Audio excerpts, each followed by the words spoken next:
Halo mga mamis, pagkahatid nga namin kay Kyle sa school, dumiretso naman kami sa palengke. Grabe na nga talaga yung buho ko dito at pinapakita ko nga sa daddy ni Kyle. Bigla na nga lang yan sinabi, magpaayos na nga daw ako ng buho. Kaya naman, pagkabili nga namin ng ulam sa palengke, dito naman kami dumiretso sa Lisa's Bake Shop. Masyado pang ang maaga kaya wala pang masyadong pasta dito. Siomay na nga lang yung binili ko dahil masarap din yung siomay nila dito at bumili nga din ako dito ng Taisan. Pagka-uwi nga namin sa bahay, ginawa ko na nga muna at tinapos yung mga gawain dito at nag-half bath na nga lang ako. Hindi ko na nga rin iintindihin si Kyle dahil meron naman na din siyang food. Pupuntahan na nga lang din siya ng daddy niya mamaya. Tignan nyo naman, sobrang pangit na talaga ng buhok ko dito. Kaya naman nagpahatid na nga kaagad ako dito sa daddy ni Kyle. Nag-single na nga lang talaga kami dito para din mabilis kaming makarating. Ano ba naman kasi, nung nag-message nga ako kay Ma'am Patricia, 9 nga ako pinapupunta pero alas 10 na nga akong nakarating dito. Diyos ko po. Hinintay na nga muna ako ng daddy ni Kyle makapasok bago siya umalis. Ang tagal ko nga talagang hindi nakapunta dito sa Patricia's Salon. Grabe,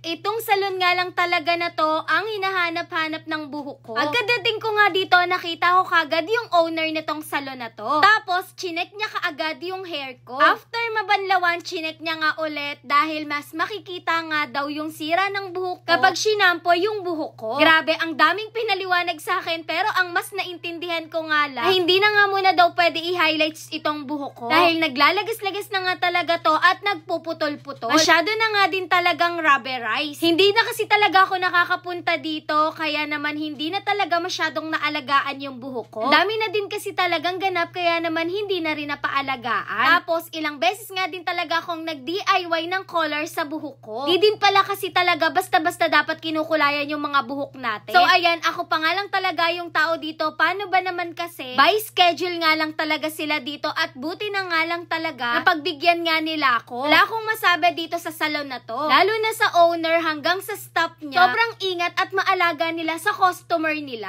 At mismong yung owner pa talaga ang gagawa sa hair mo. Tapos, yung tipong pagpasok mo dito sa salon nila, hindi amoy gamot. Mabango, malinis, at naka-organize talaga yung mga gamit nila. Kahit anong insekto, wala ka talagang makikita dito. Kasi, mas gusto nila na mas komportable nga talaga yung mga customer nila dito. Sobrang dami nga talagang gustong magpaayos ng buhok dito sa kanila. Pero minsan yung iba hindi na rin nila ma-oohan. Dahil mas gusto nga nila, mas komportable talaga yung customer dito nila at iilan lang muna talaga sa isang araw. Sabi ko naman sa inyo, siya mismong owner ang humahawak sa mga buhok ng mga customer niya. Di rin matutuyo yung laway nyo dito dahil chichikahin talaga nila kayo, lalo na nung owner. Tapos may pa-candy and may pa-merienda pa nga talaga sila dito. Ang dami ko na naman ngang sinabi, eto na nga talaga at kinukulayan na nila yung buhok ko. Bali, iba-iba nga pala tong percent. Dahil sabi ko nga sa inyo, yung buhok ko talagang marupok na. Yung tipong pasira na, kaya naman sila na nga lang talaga ulit yung nagpaganda. Yung gitna na nga muna ang unang nilagyan dito. Magkakaiba kasi talaga sila ng tapang dito. Yat miya din talaga chinecheck ng owner at kahit ng staff niya yung hair ko dito. Mga ilang minutes nga lang yung root na talaga yung nilagyan nila. At nga yung dulo ay inaplayan na din pala nila. Bilis lang din naman, tapos ito't binabanlawan na talaga yung buhok ko dito. Yung tipong kapag hinawakan nila yung buhok mo, sobra talagang gaan ng mga kamay nila. Nakakaantok na nga lang talaga. O pa naman yung tipo na ayoko talagang pinapahawakan yung buhok ko kasi madalas nasasaktan ako. Pero dito, ang smooth nga talaga ng pagkakagawa sa buhok ko. Sobrang gagaan kasi talaga ng mga kamay nila. Sa mga daliri nila, walang sumasabit na buhok ko. Nako mga moms, magpapasko na, kaya naman kung ako sa inyo, magpabook na nga din kayo dito sa Patricia's Salon. Makasiguro kayo na yung mga patay nyong buhok or kinky, mapapaganda at mabubuhay talaga nila. Dahil yung mga ginagamit nilang mga gamot dito ay mga branded. Kauwi na nga ako na to sa bahay at sobrang feel